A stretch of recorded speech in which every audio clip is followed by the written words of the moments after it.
일장 악몽을 먹고 자란 소년부터 매회 동화의 제목을 응용하여 부제로 사용하고 있는 사이코지만 괜찮아, 빨간 구두 아가씨, 잠자는 숲속의 마녀까지 미녀보다는 마녀니까요. 나는요, 이쁜 마녀가 될래요. 3회에서는 숲속 깊은 성으로 돌아온 문영의 이야기가 그려졌습니다. 문영이 말하는 동화는 현실 세계의 잔혹성과 폭력성을 역설적으로 그린 잔인한 판타지이기에 현실을 일깨워주는 각성제죠. 일주일에 2번 괜찮은 병원에서 열게 된 이 문예 수업은 고문영의 행복 수업으로 이름을 바꿔야 하지 않을까 싶습니다.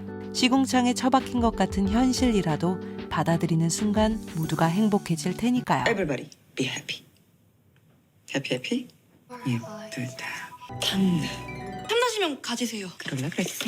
이렇게 문영의 3단 논법이 완성되었습니다. 예뻐서 탐이 나서 갖는다. 무슨 수로든. 첫 번째 칼은 돈으로 사고, 두 번째 칼은 힘으로 빼앗고, 세 번째 처용탈은 훔쳤습니다. 원하는 게 뭐야? 너 그렇다면 강태는 어떻게 가질 수 있을까요? 먹고 떨어질게. 문강태 나 주라. 먹고 떨어진답니다. 자신의 집착에 대한 문영의 명제는 갖고 나면 해소될 것이라는 거죠. 1, 2회에서 보여준 칼에 대한 집착을 생각하면 주변에 늘 칼이 보여야 할 텐데 수집가적인 면모는 보여주지 않죠. 마치 배고픔처럼 일단 해결이 되면 해소되는 집착인 것 같습니다. 출판사 사장 상인의 공간과 정신병원 오원장님 방을 보면 수집품이 엄청납니다. 하지만 문영이 머물렀던 호텔은 늘 깔끔했죠. 진짜 강태가 문영의 빨간 구두라면, 억지로 갈라놓아도 절대 떨어질 수 없는 것이라면, 가진 후에도 강태에 대한 갈급함이 해소되지 않는다면 문영도 자신의 집착에 대한 단단한 믿음이 깨지면서 익숙하지 않은 자신을 발견하게 될 것 같습니다. 줄까 말까. 빠른 직관의 소유자인 문영은 특히 사람을 보는데 통찰력을 가지고 있습니다. 상태의 뒤통수가 폭탄 스위치라는 것을 바로 인지하고 강태가 인정할 수밖에 없는 겁쟁이 욕구불만 위선자라는 저격도 정확했고요. 급성 조증 환자인 아담에게 필요한 게 무엇인지도 바로 알아차리죠. 우리 여기서 놀자. 주리가 강태의 선을 넘기엔 부족한 것도 이 부분입니다. 떠돌이 생활이 괴로운 강태에게 미련 없이 훌훌 떠날 수 있어 부럽다. 사연이 있어 고향을 떠난 강태에게 시골이라 못 오겠구나. 캠핑카를 보는 강태에게 카라반을 빌려 캠핑 가자. 주리와 강태의 말끝에는 항상 어색한 웃음만 남습니다. 늘 강태를 위한 돌아가는 길을 만들어주는 배려는 불편한 진실보다는 편안한 위선의 어디쯤에 강태를 머물게 합니다. 하지만 문영은 확실히 잊기 어려운 사람입니다. 잘 벼려진 칼처럼 돌아가는 법을 모르고 바로 찔러버리는 사람. 출입금지 구역에 버젓이 들어와 언제나 진실과 마주서게 합니다. 걘 집 빼고 다 싫어해. 태생이 그래. 그냥 그렇게 태어난 거지. 그렇다면 문영은 정말 그렇게 태어난 걸까요? 극중 문영의 엄마는 잠자는 숲속의 미녀 이야기를 합니다. 태어난 날 물레바늘에 찔려 죽으리라는 마녀의 저주를 받고 그 저주를 피하기 위해 모든 물레를 태워버렸지만 장미가시에 찔려 잠에 빠지고만 공주 이야기였죠. 아마도 문영의 어머니는 반사회적 인격 성향을 타고났고 문영이 그것을 대물림했다고 여긴 것 같습니다. 그리고 세상과 단절하는 방법으로 그 저주를 피하려 했겠죠. 문영이 태어난 것을 기념하며 아버지가 직접 지은 저택은 세상과 단절할 수 있는 장소가 되었습니다. 한때 건축 대상을 받을 정도로 으리으리했고 유명 추리소설 작가였던 문영의 어머니가 글쓰기에도 적합했던 그 장소가 보통의 인생을 살지는 않았을 문영의 가족의 그렇고 저런 비밀 장소가 된 것이죠. 그런데 말입니다. 우리 문영이는요. 머리끄댕이는 머리끄댕이로, 종이엔 가위로, 고라니엔 고라니로.